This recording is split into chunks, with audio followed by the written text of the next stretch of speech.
Are now live. All right, let me get in there.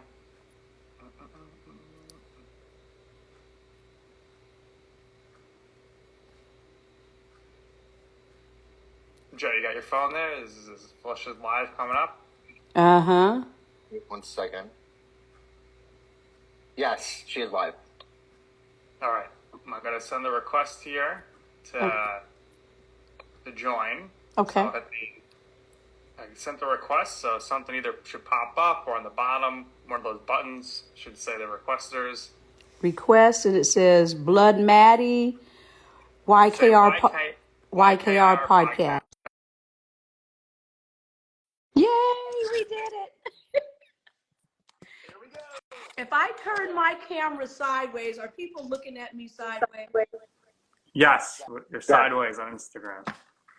Okay, that's what I have had to learn, that I can't do it sideways. Okay. There you go.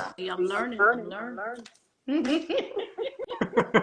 All right, we're going to get started with the podcast then. Here we go. Oh, yeah. Okay. Recording in progress. No, I'm right. The podcast that uncovers the origin stories of some of the biggest names in media, entertainment, sports, pop culture, and so much more. Nick Durst here along with Joe Calabrese. Joe, our guest today, no surprise, another survivor from Big Brother who made it out of the longest season alive.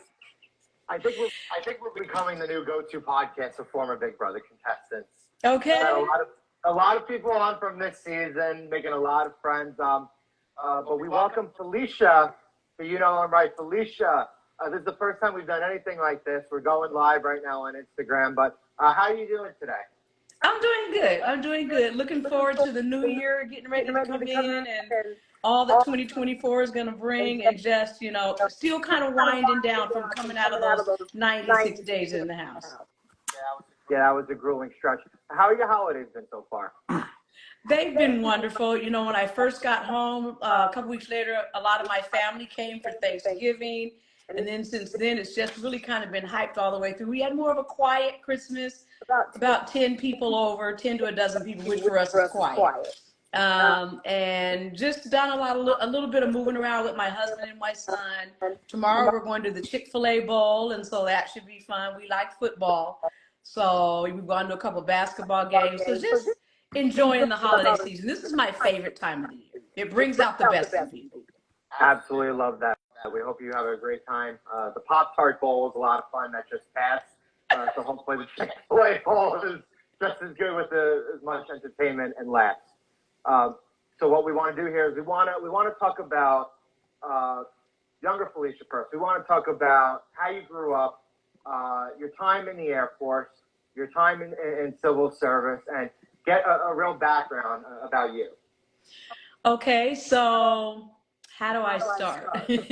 So to hit tidbits, I was born in Boston, Massachusetts. Me and my brother a year older that just passed, Norman, and my brother a year younger, Leslie. My mom is from Tampa. When she was 6, she moved to Washington with my grandmother and grandfather, and then lived there her whole life. She got married to my dad. They moved to Boston, and that's how we landed in Boston and were born. When I was about 2 or so-ish, my mom and dad got divorced. She moved back to Washington, and that is where I grew up, in Tacoma, Washington. Then my mom had 2 more kids, married and divorced twice. And from there, once my younger sister was born, she was a single parent raising 5 kids, 3 girls and 2 boys. So that tells you something right there. And we were a handful. I always tell people we played hard and we fought hard. So everybody, wherever she worked, they always knew all of us because we were calling all the time because we were always fighting. And I'm calling, Mom and Norman hit me, Mom and Leslie did this. And so they answer the phone, they say, Claudette, Felicia's on the phone. I mean, that's how crazy we were. But we had so much fun because we were a big family in the sense that my mom was 14 years older than her next youngest sibling. So her brothers and sisters were our age growing up. So for instance, when I was in high school, My sophomore year in high school, I had an aunt and an uncle that were seniors. My brother and an aunt were juniors, and I was a sophomore. So everybody always thought we were brothers and sisters versus aunts and uncles and nieces and nephews and all that. My grandmother used to have an ice cream store called Pat's 24 Flavors in the Hilltop in Tacoma. So everybody knew our family. Between the ice cream store and church, it was, you one of them Pattersons, ain't you? Because that was their maiden name, the Patterson name. And so, yeah, I'm one of them Pattersons. Now, I don't know which one you are, but I can look at you and tell you one of them Pattersons. So we were known all around town because of church. I grew up in church. We lived, eat, breathe church. I love Jesus. You know, that's where I get my foundation from, my whole family. And so it's just, we did everything together as a family. And so family really is my foundation. And even now being married, my husband, one son, we've been married 26 years after I met my husband in the class in the Air Force. So I left home at 22, graduated from high school, kept kind of jumping around jobs, went into the Air Force at 22 and stayed single for the first 15 years in the military. So I did a lot of moving around. I PCS 9 times, always meeting new people from all walks of life. I went overseas, stateside, I like to travel. Met my husband, and 4 months later, we got married. And 26 years later, we're still together, and we have a 24-year-old son. And that's kind of Felicia. Felicia, that's I great. absolutely love that. Right now, if you're watching us on the recording on YouTube or on everywhere else, we're also live right now on Instagram at the same time with Felicia here. Felicia, you mentioned that ice cream shop. Did you have ice cream cake for pretty much every family occasion, every holiday growing up? When I tell you, it's really a negative, and here's the bad part, because now, you know, I'm lactose intolerant. Oh, boy. But, you know, back in the day before they had a name for it, you just said, oh, my God, I don't know why my stomach hurts. Now, as much as I love ice cream, and I mean I love ice cream, I try not to mess with it too much, but every year, you know, now we're here in Georgia, and if you haven't tasted the milkshakes from Chick-fil-A, that peach milkshake and that strawberry milkshake and that peppermint milkshake, oh my God. So every summer, I get at least one, and my husband looks at me like, why are you gonna do that to me? And I said, I just need a few sips, and then I'll give you the rest. So I buy a milkshake every summer and every winter when that peppermint one comes out, because I gotta just taste it, because I love ice cream. And yes, every birthday we had cake, ice cream cakes, ice cream. When I tell you Pat's 24 Flavors, that was before Baskin and Robbins. And my grandmother made all of her ice cream herself. Handmade, fabulous ice cream. Interesting stuff there for sure. Yeah. Absolutely love it. So what you traveled around for the Air Force. Where were some of the favorite places that you got to go to? I started out, so I'm going to San Antonio, went from San Antonio to Zweibrücken, Germany. Went from Zweibrücken, Germany to Blytheville, Arkansas. That was a mess. Went from Blytheville, Arkansas to Ankara, Turkey. That was probably my best assignment. Beautiful country, food, the people, the experience, loved. Actually, all my overseas assignments were my best assignments, because I like learning other people's cultures. Went from Turkey to Plattsburgh, New York. That was probably my worst assignment. I didn't realize that people live places where it gets 50 below zero willingly. And so that was a disaster. I gained 40 pounds because all you did was sit inside and I drank hot toddies. I almost became an alcoholic in Blytheville, Arkansas. Trying to stay warm. Went from there to McCord Air Force Base, so I went back home. And I was there for a year and a half, 2 years, and my mom and them were so mad because they thought I was going to spend the rest of my career there when I came back. And I said, oh, no, this is just a pit stop. And that's actually where I got married to my husband. We got stationed over in Guam, so my son was born in Guam. At the Navy Hospital, and then we left there and we went to Dover, Delaware, and that's where we both retired. And then we actually, from Delaware, we moved to Maryland for about a year. We stayed there about a year and then moved back to Washington for 10 years because my son was an only child. So we wanted him to get connected to all my nieces and nephews so that, you know, in case anything happened, he was connected. And then we stayed about 10 years. And in 2013, we moved to Kennesaw, Georgia, and that's where we've been, and it's probably where we'll stay.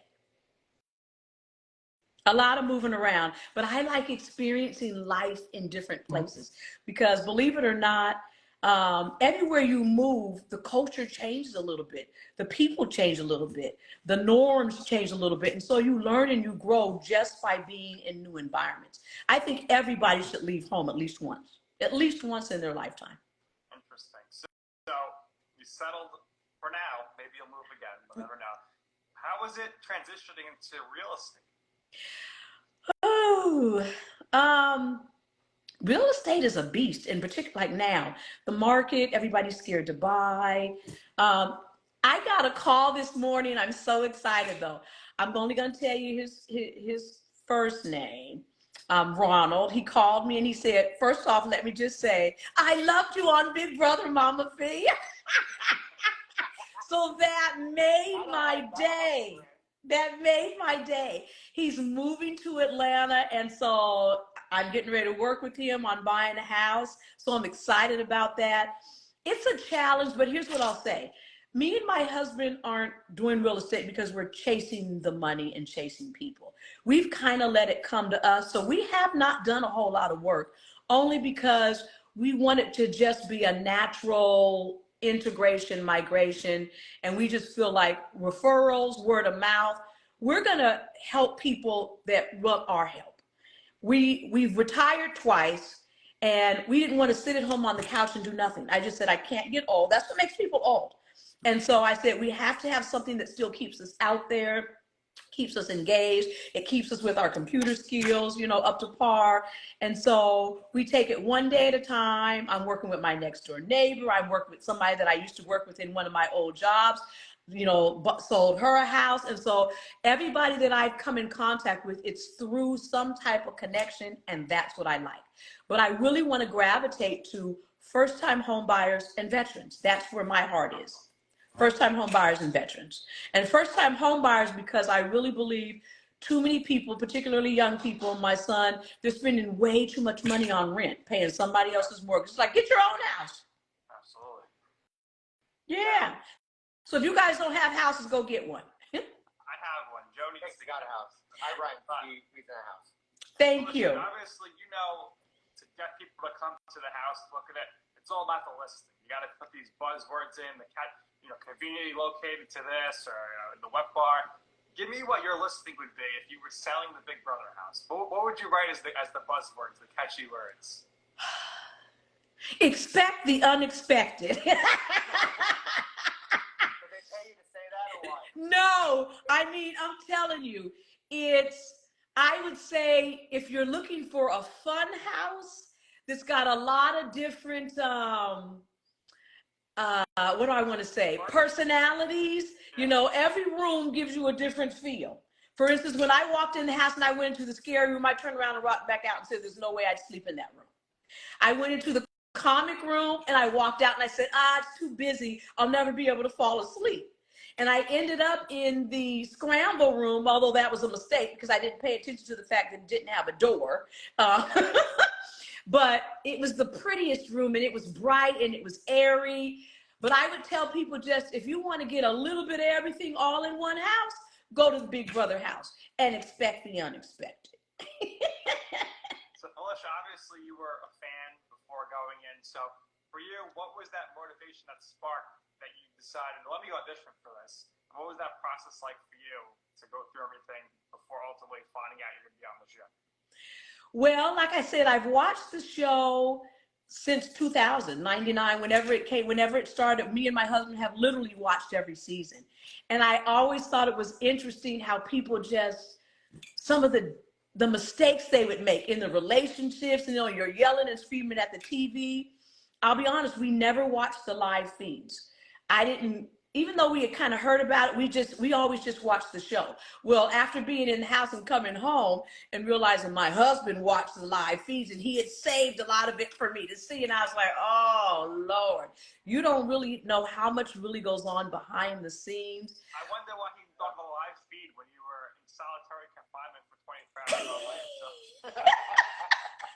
He said he was laughing and he thought, oh my God, please don't let her do anything silly because I can tell she's getting stir crazy. I don't do well being idle. I really don't. And then I couldn't talk to anybody for literally 24 hours. So while I thought it was a blessing on the front end, after about 12, 18 hours, it's like, okay, Mr. B, this is starting to give me a headache. Yeah, I think the worst part had to be going to the bathroom in that little tent. When I looked up and realized, it's like, why do they have a tent in the room? And I looked in there and I realized there was a porta potty. I said, you have to be kidding me. And I told myself initially, oh, I'm not eating. I am not going to eat because I refuse to use that bathroom in the same room that I'm sleeping in. But I got hungry. So eventually I ate something and eventually I used the bathroom and I was irritated every time I went in. But what could I do? I said, okay, Felicia, this is a day. You can do this. Suck it up. So what was the best thing you ate in the house, or what was the best thing you cooked in the house? I think one of the best meals we had in the house, it was, one time we did fish 3 ways. We had, I think it was halibut, it was tilapia, and it was salmon. And we cooked it 3 different ways, and it really was a fabulous meal. Actually, the pasta that I made when there was only 4 of us left in the house, that was it was a chicken Alfredo pasta that I made in the house. It was really good. And I have to say, though, one of my favorite 2 meals was really the spaghetti kind of mix that Blue made, and me and Sari made a lasagna, and Red made a pasta dish with spaghetti sauce that was to die for. Even when I made mine on Instagram a couple of weeks ago, I still haven't got to where Red got his, and I'm still work on it till I can get that red taste. Delicious, delicious. And who would you say is the worst cook in the house? Probably Corey. I think with cooking, I think you need a little wisdom. You need a little wisdom. He probably wasn't cooking that much in college. No, and all he really cooked, he liked the pasta that I made one time, and so he learned how to make the pasta, but he has to broaden his palate. Corey hasn't tried a lot of things, so he's got a narrow palate, so he don't even know what good food really supposed to taste like. And he's been eating these the ramen noodles and all those. Yeah, he been eating out of a box. That little stuff that you snack on when you're in college. Yes. Trying to figure out the cheap stuff. That's what he's used to, and that's what he's still eating. Felicia, I'm monitoring our live chat. As mentioned earlier, we're also live on Instagram for this episode. And Marthgon 2018 wants to know if you're going to put out a cookbook. Everybody keeps saying that to me, and so I'm really actually thinking about it. I sat out with somebody yesterday that I did a podcast with, and he's really trying to convince me to consider doing a cookbook. So I'm really going to put that at the forefront and work on that and see what I can come up with, because I love cooking. I've always been a foodie, always. Even when I was in the military, to bring this full circle, when every place that I was stationed, people would always send new people to me when they wanted to know where the best restaurants were, because I always loved going out to eat and then coming home and try to recreate those meals at home. That's always been something of mine. I live, eat, and breathe all the TV shows right now that are cooking TV shows. Gordon Ramsay, I watch all of them. Master Chef and Chopped and everything that's cooking, I watch, because I love cooking. I love food. I think the people want to see you on Hell's Kitchen. Yeah. Oh, yeah. I thought about that, but see, the negative with that is he's hiring somebody in the end to run one of his kitchens, and I don't know that I want to do that. So I thought, now do I believe I could go on Hell's Kitchen and do well? Yes, but in the end, I don't want to win, because I don't want to go into a restaurant and have to run a restaurant. I'm too old for that. An appearance from Mama Felicia on Select Hell's Kitchen eventually. Nick is the foodie between the both of us. So Okay. He does food reviews on Instagram, and they tend to do really, really well. Loves going to buffets and stuff. We went to a couple of buffets when we were in Vegas, and he reviewed reviews some little places. So maybe there could be a little future collaboration there between the both of you. I am telling you, I've always wanted to be a food critic. When I tell you, that's a pastime for our family. We go out to eat at least a couple times a week, and on Sundays we go to the nicer places, and we just say, okay, where are we going today? And one of us picks a new spot and we go. I've got in my phone where it has notes.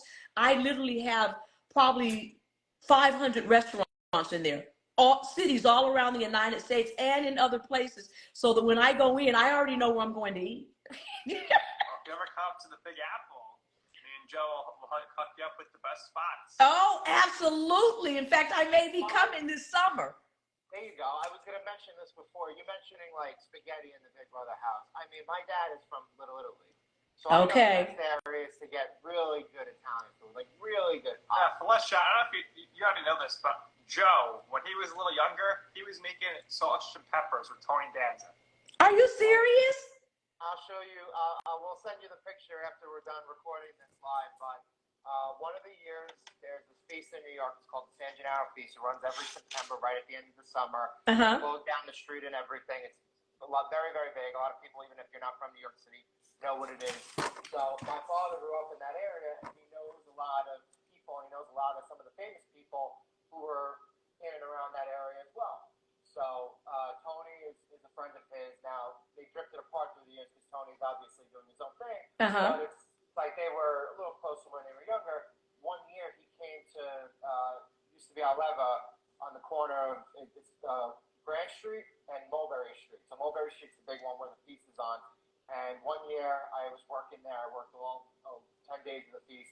And Tony Danza on a Wednesday, on a nice night, made a surprise Tony Danza, wow. I can't even tell you how much we sold that night. But yeah, I was the one manning the grill, and all of a sudden he comes in here and he takes my grill spot, and he's like, I got this. Actually, I kind of worked my way back in, and we were serving sausage and peppers and onion sandwiches together. So. Oh my God. A really great place to eat Italian food. Yeah, you let Nick and I know when you plan on coming to New York over the summer. Whether you're coming with your family, whether you're coming with other people who you played the game with or other friends, you let us know, and hopefully we get together one day and have really good Italian food over here. I will let you know for sure. I'm telling you. Show me the spots. Absolutely. All right, so let's get back to the game. You made it very, very far. You got to the Final Four. You played I think, a tremendous social game. You used your personality to your advantage. Everybody loved you. But what would you say were some of your bigger regrets with the way you played the game, if at all? There's several things that I think that I could have done better. I think I trusted too soon. I think I talked too much. Now I knew going in that was going to be a problem. I revealed secrets, but it was only when I felt like I needed to have blockers out there. When I sensed that I was in trouble, then I had to find a way to deflect the trouble from me. I worked really hard not to actually outright lie to people, because that is a something for me. So I was trying to play the game as honest as I could, but I still had to figure out how to manipulate a little bit so that I didn't become the target. I always knew when things were going awry because I could feel it. I watched people a lot. I wish that I had tried to figure out how to, I don't know, maybe listen to my own instinct a little bit more. Something I never liked this season, I've never liked any season when we've watched it, is when the house feels like they all have to vote together. That's boring to me. Nick, what do I tell you all the time at the beginning of the game? They have to implement the rule at the beginning of the game, at least for the first couple of weeks, where there has to be a penalty if the house all votes. Yes. I think it's so boring. It's so boring, but you even this year for sure, people got offended. They were mad when they didn't know how everybody was voting, so they could be on the right side of the vote. And I remember I stood up at one of those I think it was when I was on the block, and I said, the winner of this game is going to be the person that's willing to step out and take a leadership role and stop following people and be the one that people are following. Stop acting like you got to do what everybody else does. Nobody ever wanted to give you their opinion on anything. So that was probably my something, because I was, you know, there were several times where I said, that's stupid. Why would we do that? And so, you know, people don't necessarily appreciate that. So that was some of my downfall, but I don't know. I probably wouldn't change too much, because I really was just me. I was me. It was a great game. I was telling Joe we're watching, I said, Jag got to be careful, because if Felicia's in the final two, I think she's got a great chance to win. Taylor just won the season before, being on the block the most times. You broke her record. And you also had, I think, the most incredible, swaggiest Big Brother moment of all time. Cold-hearted Tyson. Put him on the block. Savage. You know, and I really believe that's why those guys, they didn't want me to go to the final two, because I think they were afraid. One, because I did survive the block 8 times. And probably if I'd stayed, would have been on there a 9th time. But the fact that that move that we made with Heisem, it really was, it was a bold move. And I wasn't afraid to make it. And I tell you, I loved Heisem. As a person, Heisem was so much fun. He kept us cracking up. But he just got too overbearing too fast.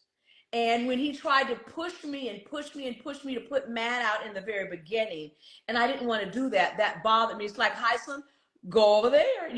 I'm the HOH this week, and I get to make the decision. Like he was still running the house. Yeah, he acted like he was running the house, and it's like, stop it. And so when I realized that was going to be who he was through the whole game, it's like, oh no, he got to go. And I'm happy to be the one to take him out. You know, when those guys told me that he had said, why take out a knight when you can take out a king? I said, oh, Sookie, I'm getting ready to use his own words on him. Down the hammer, Mama Felicia. Let me tell you something. We had Heisem on the podcast with us. Uh-huh. He was evicted, and He gassed me, yeah. he didn't like that either. No. I know that pissed him. Did you see the glare he gave me when if a knife could have cut me. If a knife could have cut me, I'd have been dead that moment. I think you changed the game, because I think if he stays in the game, I think a little bit of the dynamics work differently. Yes. And I'm not entirely sure we have the same final two. Oh, absolutely not. Domino effect there. So I think you made final 4. Had you been sitting in the final 2 chair, I really think, and Nick agrees with this, like, you would have had a really great shot to win the game. You had the complete resume. You had won competitions. You had a strong social game. You made the big. You would have said, Jack, you already eliminated. Right. Which Matt did not say. Exactly. I was so disappointed in Matt, and I believe that's what made everybody vote for Jag, because Matt didn't have the gumption to say, you're only here because I saved you with the path to power. We told him on the show, we said, Matt, all you had to say was that you would have won. And he realizes it after the fact. Yes. Matt was cutthroat to other people behind the scenes, but he was afraid to go all in with Jag. And Jag cut his throat in the end with his speech. Yeah. They were a little too buddy there. I think in the final 2, you just gotta, you know, you can acknowledge that the really strong friendship exists, but you know, it's every man. Melissa, what would you actually have asked them if you got to ask your own question on the family night? I really wanted to ask Jag, one, had he ever because I really trusted in the relationship that I had with Jag, particularly when it came to the faith piece. And I found out on the back end, hearing some stuff that he had said some crazy stuff with regards to that. And so I always wondered, was he just playing the game with me when we were in these conversations, talking about our faith walk and all of that. And for Matt, honestly, I really didn't have any ill with Matt. I knew Matt had a better game. I knew Matt was doing some lying. but Matt really was the all-American guy that really everybody loved, and that was his game, and that's what lasted him so long. So I didn't have any ill will. Now, Bowie Jane had stayed in that house and sat in one of them final 2 seats. Oh my God, I don't even know what I would have said to Bowie Jane, because on the back end you say she didn't. You know what she would have said to Bowie. I know exactly what she would have said. I don't know if we can say it here. No. Say it. We might get flagged for it. Nah, say it. All right, Bowie Jane was such a. I just felt like Bowie Jane was a liar. Bowie Jane, her whole game was fake. Her whole game was fake. Oh, we had her on too. We didn't ask her about that. Yes, the fact that she pretended to be young, she pretended to be, dumb. We knew all along that she was playing a role. The fact that she would never feed you any information, but she only liked the guy. She didn't really have any use for any other females in the house. All of these different things that were just so nauseating with Bowie Jane. It made you want to throw up. But I actually still liked Bowie Jane. We had some good conversations when we used to work out and stuff. But when I realized that you couldn't trust anything that she said, when I watched Bowie Jane treat Cameron the way she treated Cameron, I said, oh, now we're seeing the real Bowie Jane. Because she was aligned with him from the time Red went out the door, but she insisted to everybody she hated Cameron, couldn't stand Cameron. We knew she was lying because she sniffed Cameron's butt every time he got up in that HOH room. And so when she was willing to treat him, when he landed on the block and he knew he was going home, and then she said, I don't even want to speak to him, I can't stand him, blah, blah, blah. I remember saying to her, be careful, Bowie Jane, because here's what all you guys are forgetting. He's going in the jury house. So if you're really thinking about trying to win the game, all of you guys, while you acting like you don't need him and you can treat him bad, one, that just isn't right.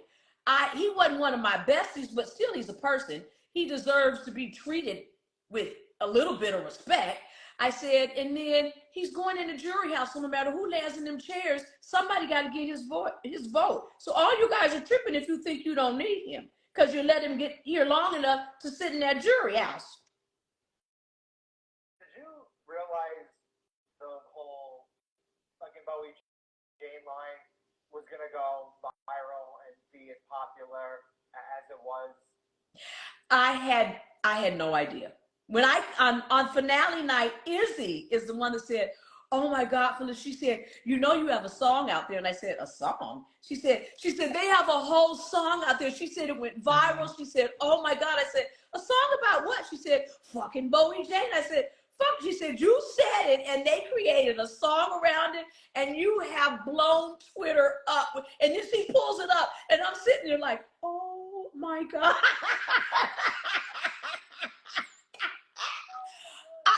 Unbelievable. Yeah, that's what I would say to Bowie Jane. Fucking Bowie Jane. Bowie Jane could have helped me get in those final 2 seats, and she wasn't willing to do it. She was not willing to do it. Curious, since you've come out of the house, have you spoken to Denzel Washington yet? I have not. I keep saying I'm going to go on his Twitter or something and say, Denzel, holler at your girl. Give me a call. It's Mama Fee. But I haven't yet. I'm still waiting. Fair enough. Maybe at the next family reunion, you guys will sync up. Okay. But I have to say, I laughed when Cameron said, I believe you're related to Denzel Washington. I'm like, where'd you get that from? Out of nowhere, literally. Who are some of the coolest people you were able to meet thanks to being on the show? Obviously, you're a huge fan. You watch it every season. So whether it be someone you met from the Big Brother universe or another person in entertainment that has spoken to you since that you were like, wow, this is really cool that I get to speak with this person. Honestly, my greatest joy so far has been Julie Chen Membes. I have always respected her. I think she's a beautiful person, spirit, character. And just to be able to sit in that chair across from her when I came out, and then in the end, and then I did a podcast with her on God First, or I can't remember the name of it now, but something God, and I should know. But I love her. I think when she was on the talk, I always watched her. And I always thought she was just a great personality. And so that has actually been my greatest joy, is meeting Julie J. Yeah. Fair enough, fair enough. So what was it like, Felicia, the first time that night? Obviously, you self-admitted you're not very tech savvy. You turn your phone back on for the first time. What was that like? How many messages, how many emails? And then also, you're on social media. You are huge on social media, and now you have all these followers. So how many followers did you gain on social media, and how shocked were you that people were so interested in following you? Well, believe it or not, I mean, I went from having probably 2 followers, and I'm just being serious. I went from probably having 10 followers, and now I'm at 49.9 thousand on Instagram, about 14,000 on TikTok, and I just started the YouTube channel. And so, I mean, I have to say it's amazing. I never would have, when I came out and they say, oh my God, Felicia, you're an influencer now. And I said, an influencer? I said, no, I'm not. And they're like, yeah, that's what that check means. And that shows you how much I knew. I said, the check means you're an influencer? They said, yes, absolutely. And I'm like, okay. I actually really love it. I've always loved people. I've loved entertaining people. I've loved being in the midst of people. I love talking to people. I love knowing what makes people tick. I like hearing people's story. And so I really want to use this opportunity in this platform to, one, motivate, help, inspire other people as much as I can, in whatever way I can. And whatever comes out of this, it comes, and it's okay. Big or little. I'm not seeking anything out, so it's all good. Hey, my nephew just came in the house. Hey, NBA Sarah. It's actually live TV for the first time. Huh? I always make a note that we record the episodes and then we release them later. Uh-huh. But this is the first time we're actually doing something live. Oh, wow. Live stuff. We're on live TV. Usually every now and then, like a dog or like a cat or like a pet will kind of either bark or just kind of be in the frame or somebody else is in the background. And everybody's like, oh, I'm sorry. That's all right. We're good. Okay. Say hello to your nephew. What's next for you? Obviously, you got the real estate going on. The real estate. More reality TV. More reality. We need Mama feedback on the reality. No, I'm not going to do the challenge. I tried to talk my husband into doing Amazing Race, but he's like, no, I am not doing that with you. But I really am thinking about, I probably shouldn't say this out loud. I'm thinking about the Circle and the Trader. I think I could do those. I'm right exclusive right here. Yes. 3 traders. I'd love to do the Trader, and I'd love to do the Circle. I think you would have to be a trader, but that would make it so good. But I think everyone would talk to you. They think you're the trader off the bat. I know, and I thought about that. I said, I probably would get targeted, and I don't. Although, look at Suri. Look what Suri did on the Trader. Would you do the Amazing Race with Mama Suri? Mama Suri? I think that would be where It would be fun, but I don't know how far we'd get.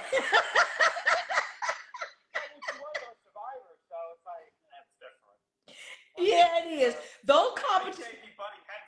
Okay, and the competitions on Amazing Race, some of those competitions are difficult. They are difficult. That's why I wanted my husband to do it with me, because see, he could carry me in the stuff where it's truly physical. He'd be the lead person, and I'd be sitting back. Come on, Dwayne. Yeah, perfect. Well, so in your life or your career or your reality television world, what would you say is, for you, I'm right home? When we hear that is a time or place where you wanted to pursue something, you asked somebody for advice, like, Felicia, don't do that. That's an awful idea. And you were like, you know what? I'm going to do it anyway. And in the end, you ultimately see why it is that I'm right. Really, most of my life, that's been my story. When I told my mother I was going in, here's where it starts. When I was in high school, and I told my brothers that I was trying out for varsity cheerleader, they laughed at me. And I was so mad. I tried out, and I made varsity cheerleader my junior and my senior year. when I was told my mother and them I was going into the Air Force, she's like, no, you're not. And I'm like, yes, I am. When I told them I was going to be a cop, and they thought, oh my God, have you lost your mind? And I love doing that. When I was in the military and as a cop, I tried out for this 44-man team. And when I told them I wanted to try out, the senior NCO laughed at me. He thought, you're not serious, are you? And I said, well, do you guys have a rule that says females can't try out? And he said, well, no, we just didn't think any would. And we you know how hard it is and everything you have to do. I said, yeah, I can do all of that. I tried out. I was the only female to make that 44-man team. When I came out of the military, and, me and my husband at that time, we didn't have college degrees. We hadn't finished school yet. Now we both have master's degrees. But when we were applying for jobs, my husband was thinking, oh, nobody's going to hire us because we don't have a degree. And he wanted to settle for, mediocre. I said, oh, no, we have 15, 20 years experience doing this. I can talk my way into any job. Both of us ended up landing the jobs that we wanted. When I told him that I was going to apply for Big Brother, again, he laughed at me and said, you really think you're going to get on Big Brother? I absolutely do, and I believe I'm going all the way to the end. And every step of the way, I kept telling him, I told you I'm walking through that door. I need you to get on this page with me. Now, the one thing that scared me was the first night after the first competition, and I was one of the 4 nominees, and I thought to myself, you have to be kidding me. I know I didn't do all of this to be the first one to go out the door, and I thought, if I'm the first one, Dwayne will say, see, I told you. And that's why I kept saying, come on, God, please do not let me leave before I am ready to leave.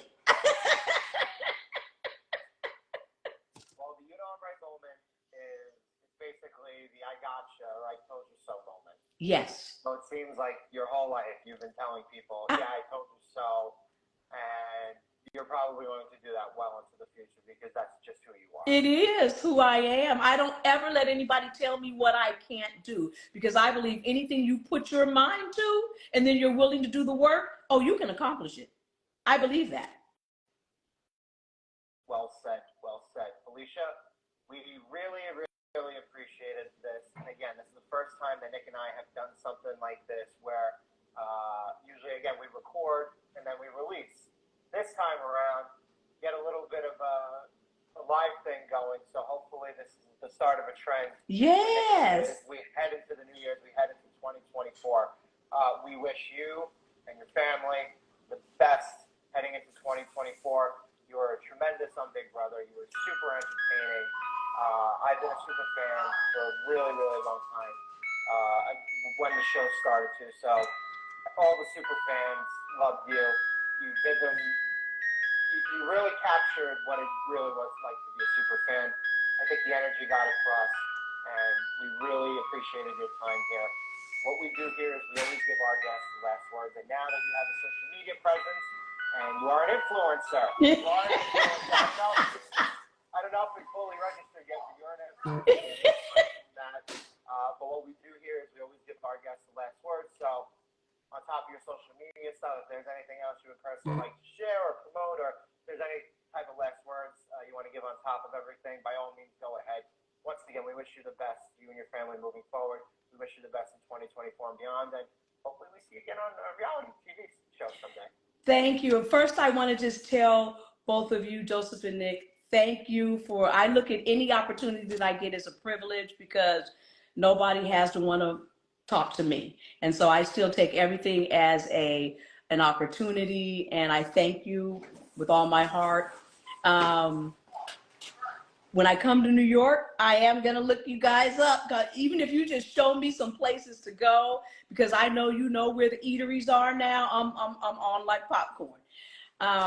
I just look forward to whatever God has for me, because I believe that what's for you is for you, and nothing else that happens around you can stop what's actually for you. And so I trust and believe in that. I am going to consider doing this cookbook. So when I do, I'll email you guys and let you know. And I'll send you one of the first copies that I do if I end up doing one. And I've just started doing t-shirts and stuff. We're getting ready to stand up the storefront online where people can go and order stuff. It'll drop ship directly to them. It's going to have all my favorite, Faith of a Mustard Seed, Come On God, You Just Said Something. All of that stuff is going to be on t-shirts, hats, coffee mugs where people can buy it. And I'm just taking it one day at a time. Wherever I land, and I'll be okay because I'm living my life. There you go. Excellent. You're all about your family. And just curious, for your son growing up, what's his favorite thing to do in the pool? Yelling cannonball, yelling the last name, jumping in the pool. My son is a lot like my husband. He's more low-key. My husband can be a fly on the wall. He does not want to get any attention. My son at a younger age was always the center of attention. And as he's gotten older, he's becoming more reserved like my husband. But he always was a swimmer. He loved swimming. His best stroke was the butterfly. He stopped swimming at about 10 or 11, and I got him back in the pool his senior year in high school. And he almost made it to regionals because he's a great swimmer. But I never got him to ever do the cannonball because he always felt like, oh, I don't want people to pay attention to me. And I'm always like, jump in the pool and do cannonball. So, he's more of a low-key kind of guy. I'm the extrovert in my house. Fair enough. All right, Felicia, this has been great. This is going to do here for this episode of You Know I'm Right for our very special guest, Felicia Cannon. Look out for our cookbook coming in 2024. My co-host, Joe Calabrese, I'm Mick Durst, and this has been You Know. All right. Recording stopped. Thank you. Thank you, guys. Felicia. Thank you very much. All right. Have a good one. I appreciate it. Happy New Year. Happy New Year to you. Happy New Year, everybody. Bye.